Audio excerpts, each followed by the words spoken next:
que a gente imagina que deveria bater, certo?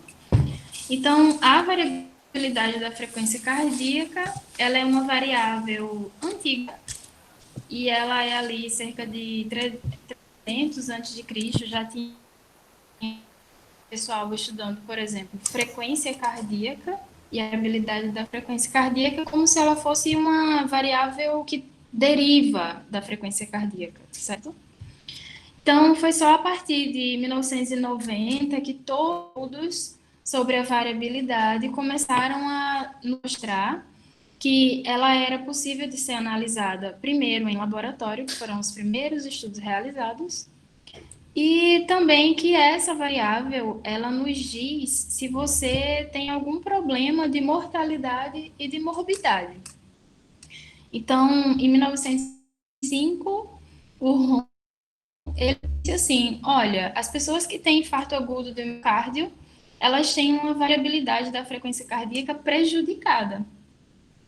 E isso precisa ser melhorado, tanto o entendimento quanto o tratamento, tá?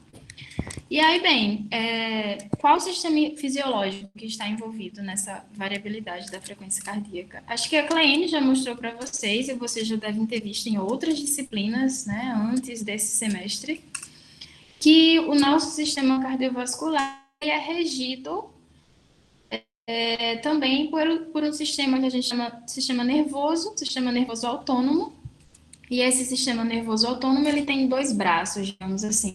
Eu tenho um braço que ele é simpático e eu tenho um braço que ele é parasimpático. Então, esse braço simpático, esse componente simpático, é como se ele fosse o responsável, e aí didaticamente a gente fala isso, mas quando você vai investigar, ler os artigos, você vê que tem especificações.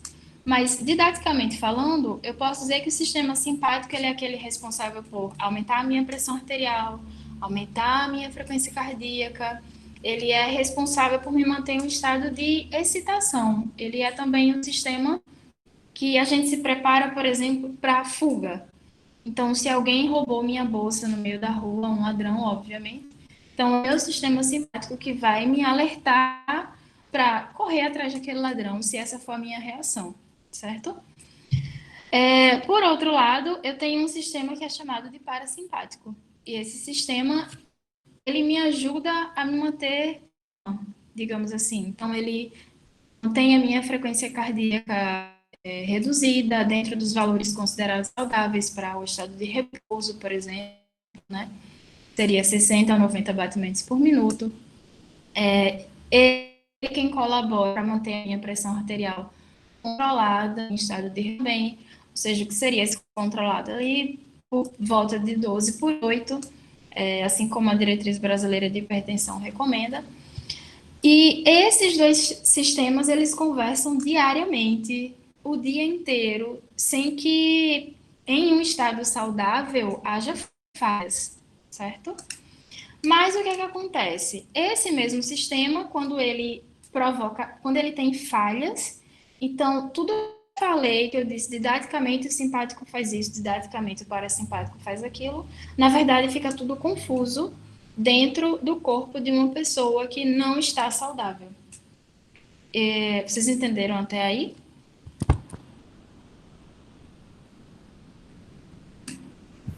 Sim. Sim? Beleza, então eu vou continuando, tá? Então, bem, o nosso coração, ele é regido por esses dois subsistemas, assim. Então, o sistema nervoso autônomo, simpático, parasimpático. E eles ajudam o meu coração a manter ele batendo, a força de contração que ele vai fazer para poder bater. Então, esses dois sistemas conversam com o coração e o coração conversa com o certo? Então, simpático e parasimpático também estão envolvidos na variabilidade da frequência cardíaca, e aí a gente vai ver como mais adiante. Então, bem, o meu coração, ele tem cadeias simpáticas, ou componentes simpáticos, ou braços simpáticos, como queiram chamar. E aí, se vocês forem observar, essas cadeias, elas vão sempre diretamente para a parte do músculo cardíaco. Então, tu vai fazer se é a parte mais atrial ou se é a parte mais ventricular. Mas, em sua maioria, as cadeias simpáticas estão no músculo cardíaco. E, em sua maioria, aqui está escrito vago, né? Mas é cadeia parasimpática. A maioria da cadeia parasimpática vai para os nodos, nodo sinoatrial, nodo atrioventricular, tá? E aí, isso é uma questão muito lógica também, porque é isso que eu sempre falo para os meus alunos. Imagina que você ficou muito nervosa ou muito nervoso, e aí a sua pressão é muito, e, sei lá, as cadeias simpáticas estivessem no nodo sinoatrial e átrio na sua maioria. Então, o coração, ele demoraria mais para ter a regulação da frequência cardíaca, da pressão arterial, então você passaria mais tempo com a pressão arterial mais alta, com a frequência cardíaca mais alta, mesmo que isso não fosse necessário. Então, na verdade, o organismo é muito sábio, né? Então, ficou essa divisão bem feita, digamos assim, tá? E aí, bem, isso aqui é a coluna, né? E aí a coluna vertebral, suas divisões, e a gente pode observar que isso aqui é o bulbo, é onde eu tenho o meu centro de controle cardiorrespiratório. Na verdade, a minha frequência cardíaca, a minha pressão arterial e a minha variabilidade da frequência cardíaca, elas são, digamos assim, controladas, porque o meu bulbo está ali com três centros distintos. Eu tenho um centro que ele é chamado de vasoconstritor, eu tenho um centro que é chamado de cardioinibidor e eu tenho um centro que é chamado de vasodilatador. Então, as informações ao chegarem no bulbo, elas vão me dizer se a frequência cardíaca tem que aumentar, exemplo, estou em repouso, vou iniciar o exercício. Então, é a minha cadeia simpática e parasimpática, assim como o meu sistema barorreflexo, que informa para o bulbo se eu devo ter a frequência aumentada ou a frequência diminuída. Se eu estou iniciando o exercício, a minha frequência ela vai ter aquele gap, né, que a gente chama, aquele intervalo de ajuste de, sei lá, 2 segundos, e aí depois essa frequência cardíaca vai aumentar. Por quê? O meu centro de controle cardiorrespiratório disse que ela precisa aumentar porque eu vou precisar de mais demanda de oxigênio, demanda sanguínea, e aí por isso a frequência aumenta. A pressão aumenta também, certo? Bem, e aí um resumo, né? Em repouso, eu sei que eu tenho um sistema chamado de simpático e essa atividade cardíaca desse sistema em situação saudável, ela é minoritária. Mas o meu parasimpático em repouso, a atividade cardíaca é maioritária ou majoritária, como queira.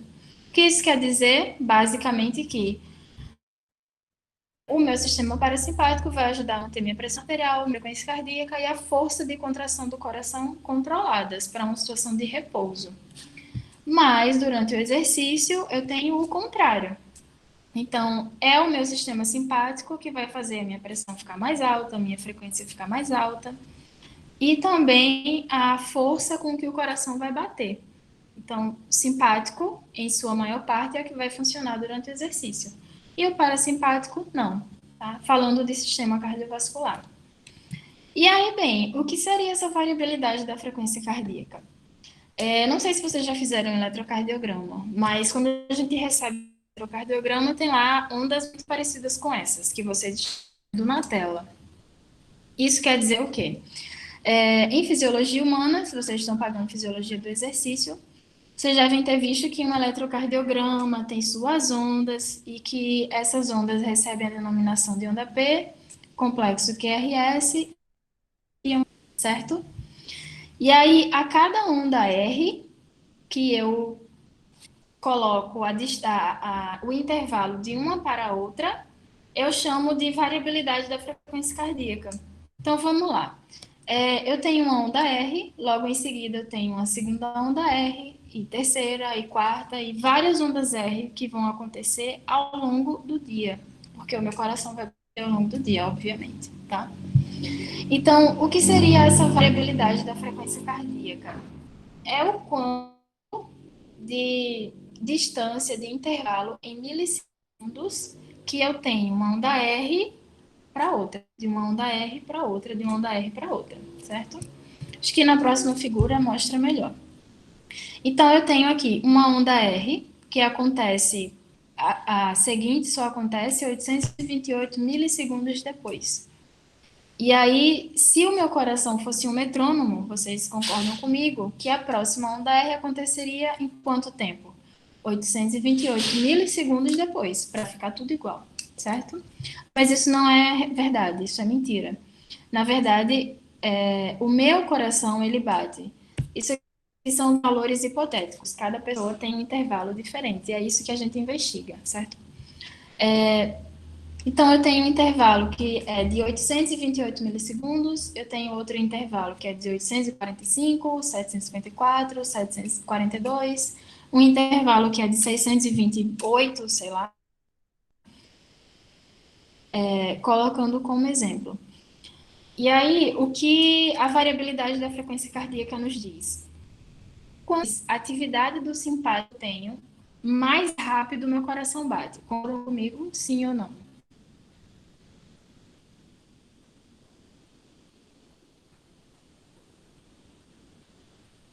Posso continuar?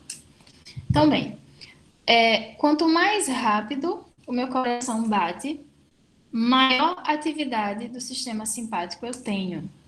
Então, menor é a variação de um intervalo para o outro, de um intervalo de onda R para outra. Então, é como se eu tivesse um coração que bate tum, tum, tum, tum, tum, tum, se aproximando de um metrônomo. E isso é ruim. Isso não é o ideal. O ideal é que os intervalos RR aconteçam em intervalos distintos, com milissegundos distintos, tá? Mas, se eu estou, por exemplo, em repouso e eu tenho um coração saudável, um sistema nervoso saudável, então eu tenho mais ativação parasimpática do que simpática. E o que vai acontecer com o intervalo RR, com a minha variabilidade da frequência cardíaca?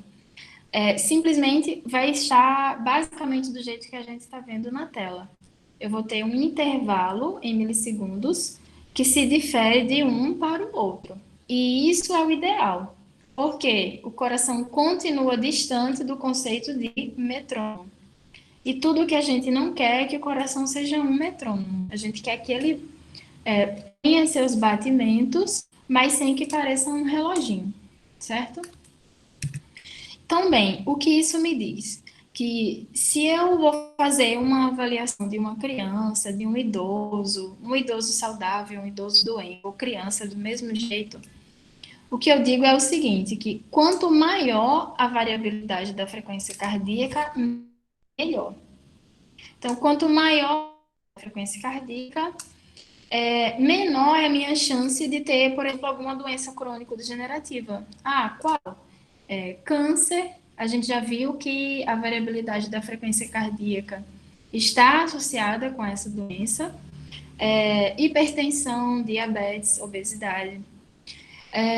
Por outro lado, menor a minha variabilidade, ou seja, quanto menos variar o intervalo RR de um intervalo RR para o outro, pior para mim, ou pior para a pessoa que eu vou analisar, certo? Então, quanto menor a variabilidade da frequência, maior é a minha chance de ter essa doença crônico-degenerativa, exemplo, hipertensão, diabetes, obesidade, câncer, e maior é a minha probabilidade de morrer mais cedo que eu morreria se eu tivesse uma boa variabilidade cardíaca, tá? Nesse sentido, digamos que eu tenha uma boa variabilidade cardíaca, tenha feito um teste, seja com eletrocardiógrafo, eletrocardiograma ou em casa mesmo, porque é possível. E aí, ou está bom ou está ruim. Se está bom, como manter bom, se está ruim, como melhorar, tá? Então, o que modifica essa variabilidade? São inúmeras variáveis, tá? Então, eu tenho um comportamento sedentário. Quanto mais sedentário eu sou, menor é a variabilidade da frequência cardíaca. Isso é péssimo. Uma dieta desbalanceada, aquelas dietas que são ricas em frituras, cafeína, muito café, muito chocolate, Eu tomo muito, sei lá, Red Bull, etc. O status de peso corporal. Se eu tenho uma circunferência da cintura que está distante daquela que deveria ser desejada, né? Se eu não me engano, é 102 para homem e 88 para mulher, né? E aí eu vou ter, exemplo, estresse, ansiedade e estado civil. Tudo isso interfere negativamente na minha variabilidade. Se eu tenho, por exemplo, um controle dessas variáveis, estresse, depressão e ansiedade. E também é comprovado que pessoas solteiras, elas têm uma variabilidade da frequência cardíaca menor do que pessoas que são casadas de 10 anos, tá? Essas mesmas variáveis, elas podem ser modificadas. Sendo modificadas, elas influenciam positivamente a variabilidade da frequência cardíaca. Então, se em lugar do comportamento sedentário eu adoto a prática regular de exercício físico, isso influencia a variabilidade. A minha variabilidade ela se torna maior. Se ela é maior, então isso é melhor, tá? Uma dieta balanceada, o estado de peso corporal saudável, controle de estresse, ansiedade. Eu coloquei aqui depressão, interrogação, porque é difícil fazer esse controle. E o estado civil também da mesma forma, como eu já expliquei anteriormente, tá? E quais são as variáveis que a gente estuda dentro da variabilidade? Aí não se assustem, a gente tem cerca de 10, 12 variáveis que a gente analisa quando está fazendo os nossos estudos, tá? Então, eu tenho cerca aqui de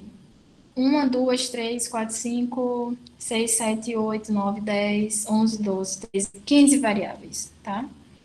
E todas elas me dizem como está o simpático e como está o sistema parasimpático.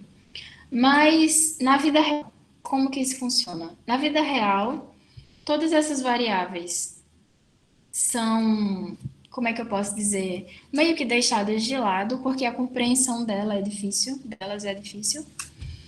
E em geral, o que o pessoal mais faz, isso é muito comum, é pegar apenas esse índice aqui, que é LF para HF. É pegar a relação do sistema simpático pelo parasimpático. E por que eu pego esse valor? Porque ele é de mais fácil interpretação. Logicamente, os estudos analisam também muito o LF e HF em diferentes populações, diferentes status, nível socioeconômico, se isso é saudável. Então, tem valor normativo FHF para tudo no mundo, tá? E essas daqui são as menos utilizadas, os métodos não lineares, tá? Os métodos não lineares, o pessoal tem voltado os olhos, digamos assim, mais atualmente, cerca de 2, 3 anos para cá, mas não é também muito explorada. É como se a gente ainda estivesse descobrindo o que essas variáveis têm para nos falar. Então, eu não lembro se a Kalene me falou que se o curso de vocês era bacharelado ou licenciatura, mas quando eu dava essas aulas no bacharelado, na verdade, eu sempre dizia, tem todas essas variáveis. Se vocês de repente compram uma fita e vão avaliar a variabilidade com o aplicativo, eles podem usar todas essas variáveis e usar todos, mas basicamente vai entender LFHF, tá? Você vai conseguir explicar melhor para ele LFHF. E aí é uma tomada de decisão, na verdade. Se vocês vão querer usar um, outra, outro, tudo. Também, cada variável me diz qual sistema está mais vinculado a ela. Então, como a gente pode ver aqui, ó, o LFHL, ele fala sobre simpático e parasimpático juntos, assim como todas essas variáveis. Quem fala só sobre simpático? Quem me dá uma análise do sistema simpático dessa pessoa? Ou LF ou S, tá? SD1, como vocês lembram, é um método não linear. Então, a gente usa nos estudos, mas na vida real, a pessoa não usa muito. E aí eu tenho muito mais variáveis relacionadas ao parasimpático. Então, o parasimpático é mais simples de você compreender. Então, RMSSD, PNN50, HF e SD2, tá? E aqui é só demonstrando, né, quais são os possíveis valores para cada banda, digamos assim. Então, eu tenho o LF, que tem um intervalo para acontecer, o HF e etc. O que eu quero mostrar para vocês, na verdade, é o seguinte. Vocês podem até anotar, ou então depois eu passo para a Cleene. Se eu estiver falando de LF, HF e usar um aplicativo e fornecer os dados para o meu aluno, então, o valor normativo que a gente tem para LF e HF em uma população adulta é de aproximadamente 1,5, 2,0. A pessoa excedeu 2,0, então, ou você fez a sua medida, exemplo, a pessoa não ficou em repouso, que é o recomendado, não é o exigido, né? Para poder fazer essa análise da variabilidade, a pessoa precisa estar em um ambiente sem zoada, em repouso por pelo menos 5 minutos, e você precisa fazer um registro de pelo menos 5 minutos também, tá? E, enfim, foi o que eu falei para vocês. Na vida real, o pessoal vai dar esse valor aqui, LF por HF. Então, exemplo, eu estava até falando esses dias. O meu LF é zero, ele é sempre 4,5, 3,5, então ele é sempre muito alto. Isso me indica que eu tenho mais sistema no repouso do que simpático. Isso é péssimo, né? Como vocês já viram nos slides anteriores. E eu deveria ter um LF-HF, eu saudável, 29 anos, etc. Deveria ter um LF de 1,5, 2,0 e não de 3,5. Então, há um, como a gente chama, né, há um desmando no meu sistema. Mas, analisar, tá? Como que eu meço? Inicialmente, eu posso dizer para vocês tem variabilidade da frequência cardíaca. Algumas formas são muito caras. Então, esse aparelhinho aqui é um eletrocardiograma portátil e ele custa em volta de R$ 7.000. Eu perguntei para a empresa, acho que antes ontem, né? Esse aqui Ale, é Alessandra? inviável para se utilizar como... Oi. Não está aparecendo. Oi, pode... o slide? Sim, está ainda no slide da tabela 2. Ah, é? Eu acho que está tendo um atrasozinho. E agora? Ah, foi. Foi? Pronto, então esse aqui é um eletrocardiograma. Ele é portátil, ele é pequenininho, acho que ele é desse tamanho assim, mais ou menos, cabe na palma da mão. Mas ele custa 7, eu estava falando para vocês, então é inviável. Eu não vejo necessidade de ter um aparelho desse se eu vou fazer uma avaliação em academia, em clube, enfim, nos diversos ambientes que vocês suas avaliações, né? Caso para o cliente de vocês. Mas, enfim, o que nós usamos no laboratório da professora Clarice, nos GEADES, esse eletrocardiograma, que também é portátil, ele é um sistema mais complexo, porque ele é antigo, obviamente, e na verdade, é um eletrocardiograma emprestado de outro professor. Então, percebam que é como se ele fosse um gabinete de computador, e aí tem vários fios, tá? É diferente desse aqui. Então, esse aqui é pesado para levar, por exemplo, e esse aqui não, é levinho, você leva na palma da mão e está resolvido, ok? Então, essa é uma forma, essa é outra. Os dois são eletrocardiógrafos, ok? E aí, eu não sei se vocês já têm familiarização, né, com esses instrumentos, mas existem inúmeros cintas cardíacas que fazem registro e análise da... Simples porque ela é uma variável possível. Porque Ale, dizer, se você... Oi. Oi, Teu áudio Clênia. tá cortando muito. Tu tá usando o 3G, é? Não, Tá. Repete sobre o não, tô não. frequencímetro, por favor, que cortou. Oi, pronto. Então tu vai me dizendo se cortar, certo?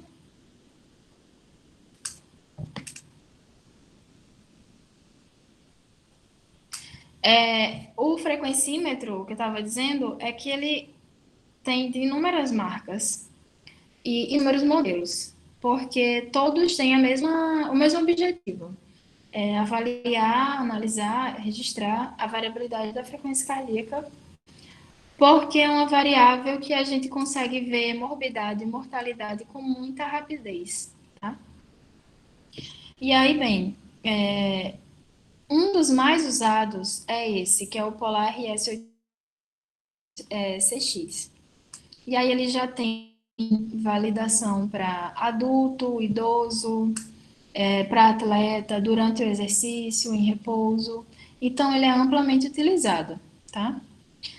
Tem também o Garmin. O Garmin, um dos modelos do frequencímetro é para fazer também registro e análise da VFC. Esse aqui, percebam que ele é extremamente simples. São só dois eletrodos, mas funciona como se fosse uma cinta cardíaca e é de uma marca chamada First Beat. E tem também o First Beat que não é simples, que é esse do lado. E aí esse First Beat, ele tem sido também usado por muitos clubes, eu não sei se você já viu. Então ele tem um transmissor de sinal, que é esse aqui, ele fica nesse tripé. E aí o sinal é captado de uma cinta cardíaca, que é uma cinta cardíaca como outra qualquer, muito parecida com essa. E aí o sinal é repassado para o aplicativo deles, o programa deles, que é o First Beat Sports, tá? Então é uma opção também, ok? A outra opção que nós temos é só utilizar cintas. Vocês conseguem ouvir ou tá cortando ainda o áudio?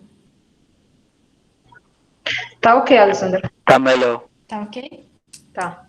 Pronto.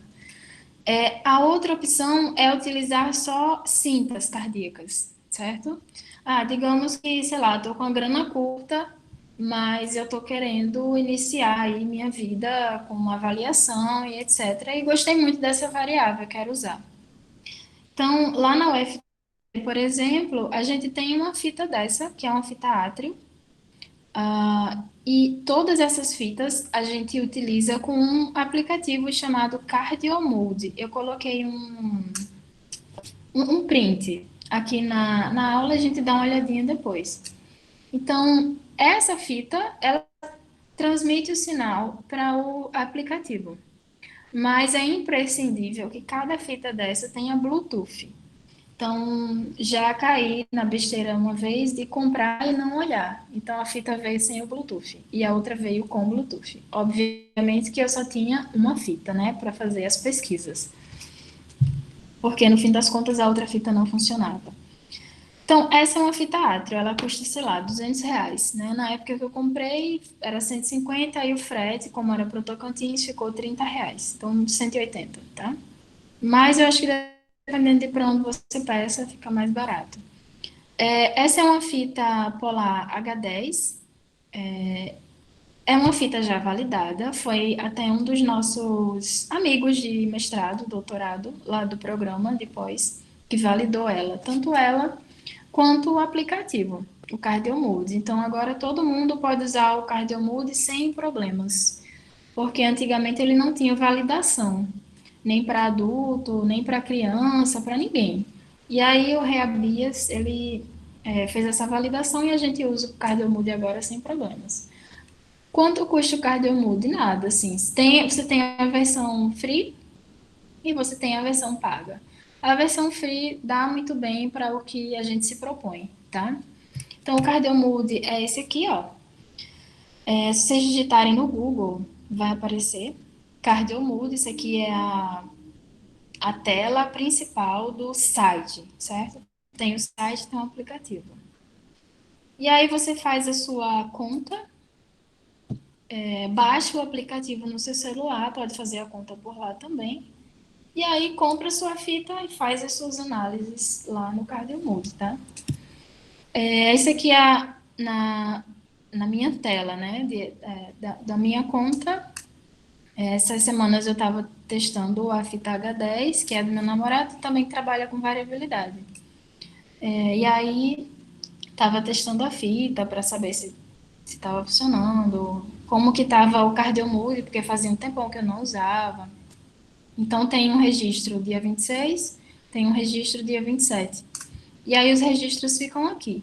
Salvo engano, ele chega a fazer 10 registros por dia. Ou são 15. Então, dependendo se você tem, sei lá, 15 alunos, 10 alunos, dá para avaliar todos sem grandes custos, tá? E aí depois ele mostra para vocês, ele milissegundos e faz vários cálculos. Então, ele dá várias variáveis, aquelas 15 variáveis que eu mostrei para vocês antes.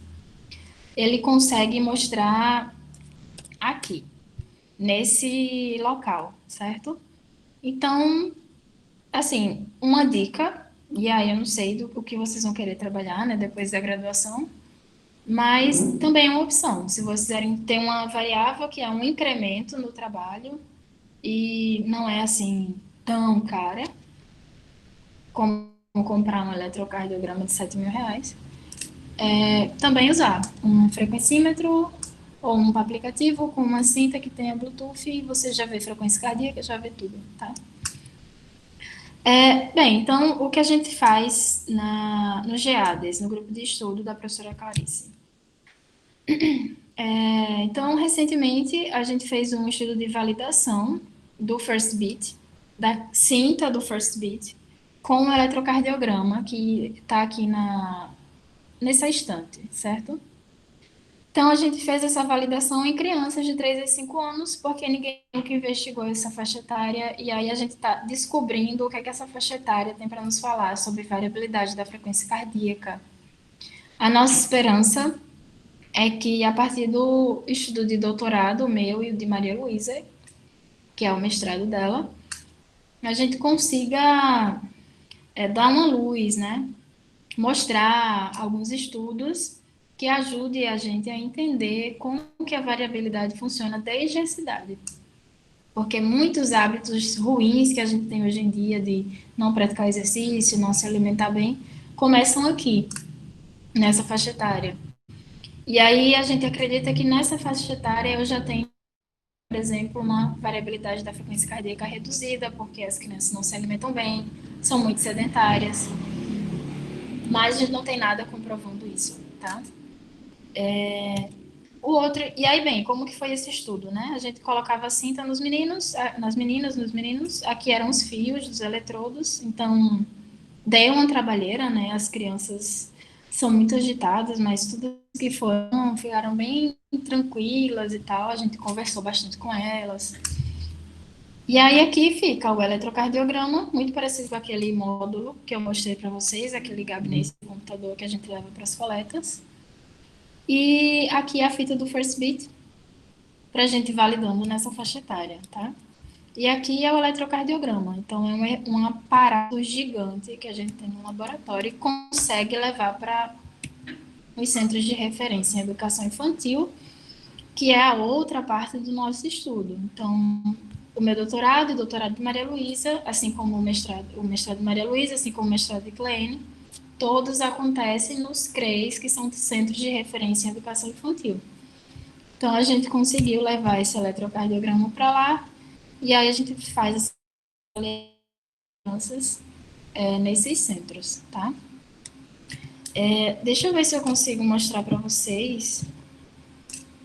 Deixa eu sair daqui. Posso parar, né?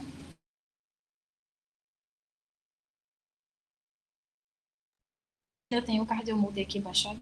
Pronto, então, no meu celular, por exemplo, eu não sei se vocês conseguem ver, mas o meu celular tem o CardioMode e é um aplicativo tranquilão de você mexer, muito didático, digamos assim.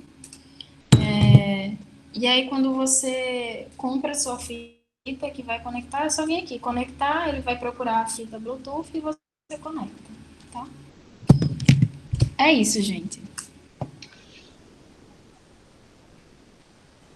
Pronto. Me escuta? Sim, isso. Pronto. É, gente, eu fiz, anotei aqui algumas perguntas, tá, para fazer para ler. Aí eu vou iniciar e depois, se alguém tiver anotado também, né, a gente inicia. Ale, só aproveitar em relação ao aplicativo. Qualquer reconhecimento de qualquer marca dá certo com o aplicativo, desde que ele tenha, desde que o reconhecimento tenha Bluetooth? Desde que tenha Bluetooth, sim. É, para não ter erro, lá no site do Cardiomood, eles dizem a fita, a marca e o modelo da fita que eles já testaram também. Os Hum, desenvolvedores testaram. Mas lá, por exemplo, não tem a fita átrio. O átrio, na verdade, a fita foi uma conversa que a gente. Essas conversas de quem estuda a mesma variável, né? E aí eu estava conversando com Jennifer, que é do doutorado também, e ela usava essa fita, aí deu essa ideia, e Bruno também usava, que também é do doutorado. Aí eu fui testar e funcionou e deu super certo. uhum. Então, Ale, assim, em relação a. Primeiro, em relação à medida da variabilidade, né, você mostrou um valor de 1,5 a 2, né? E aí, acredito que tenha ficado bem claro para todo mundo que uma variabilidade elevada, alta, ela significa saúde, boas condições, menor risco de desenvolver doenças, né? E a baixa Isso. variabilidade, né, seria o contrário.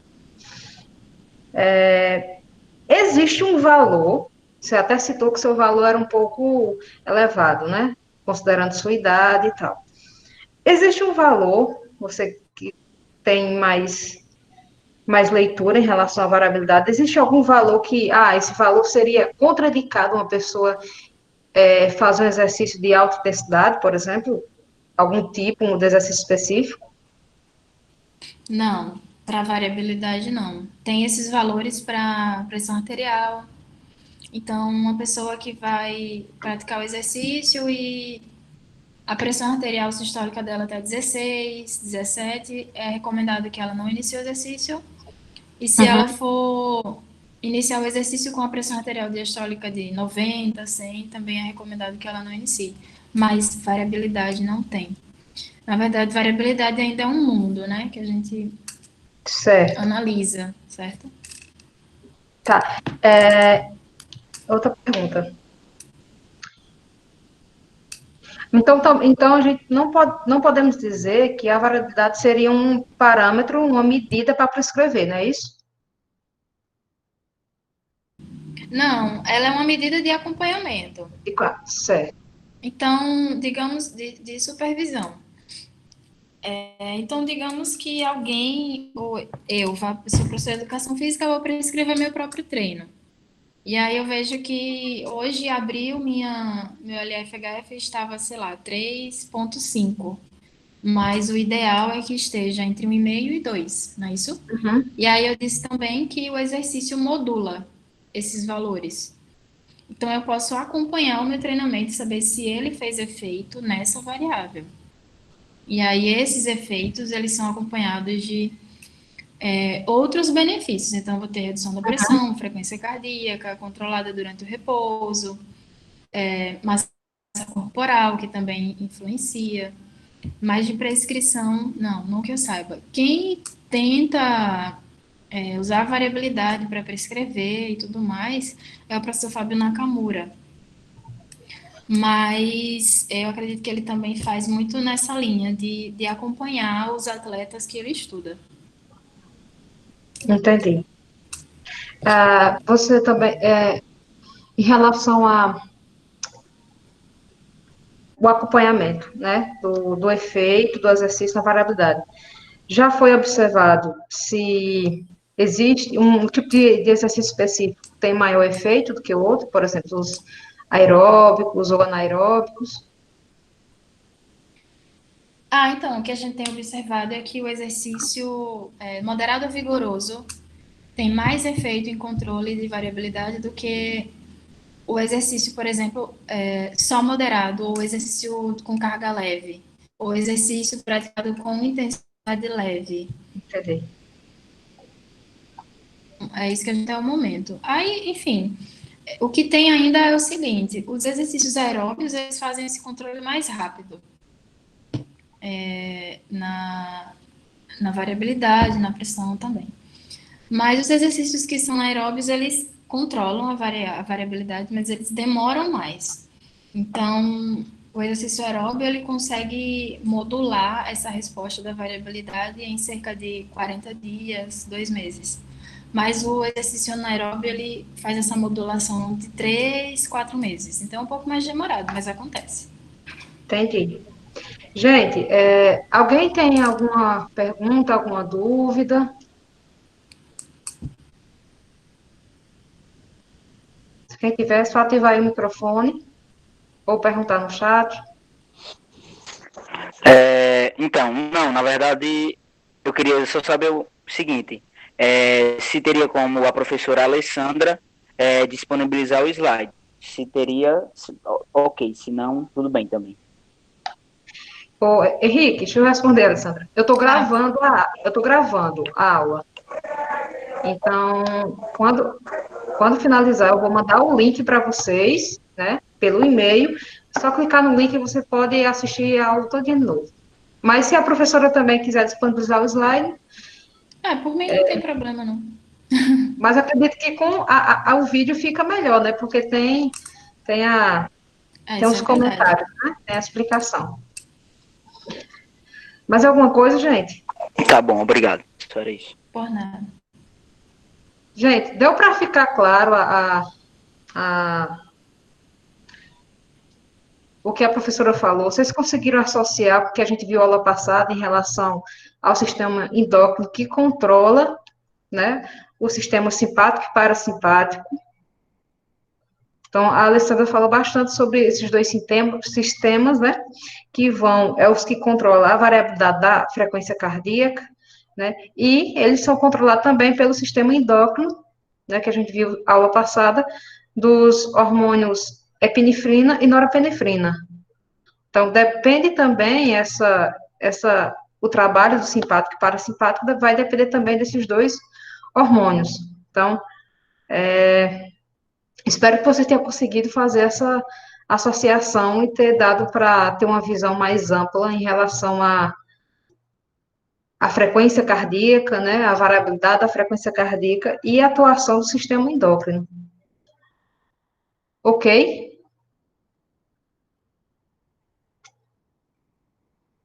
Roberta está perguntando. Alessandra, Roberta está fazendo uma pergunta.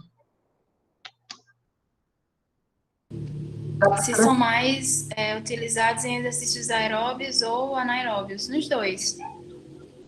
Foi como eu falei, né? O exercício aeróbio ele tem um controle mais breve, mais rápido, enquanto que o anaeróbio não, ele faz o mesmo controle, mas ele demora um pouco mais para acontecer. Assim como inúmeras outras variáveis, pressão arterial, frequência cardíaca, fluxo sanguíneo, tudo da mesma forma. Ok. Mais algum, gente? Mais alguém? Não? Vânia? Professora Alessandra, eu aplicado com relação ao aplicativo Cardiomudo, ele só tem a opção de colocar ele em português ou ele é só em inglês? Vixe, eu nunca reparei. Mas, deixa eu ver. Só em inglês. Só se você for em configurações e de repente. Não tem. É tudo em inglês mesmo. Ah,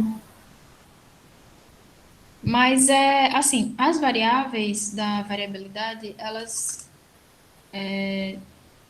por mais que o aplicativo ficasse em português, mas as variáveis, elas são utilizadas de uma nomenclatura padrão. Então, as siglas, mesmo que a gente use em português, fale em português, mas a sigla vem do inglês, a gente não muda essas siglas, certo? Ok. Aí, na aula, vocês vão ver que para cada sigla tem o sistema, naquela tabela que eu mostrei anteriormente. Aí é só ir se guiando por ela, certo? Ok. Ok. Mais alguém, gente? Não? Então, vamos finalizar. Tá chegando no horário da professora. Tá? Ela tem outro compromisso às 20, tá? Deixa eu parar aqui a gravação. Só um minuto.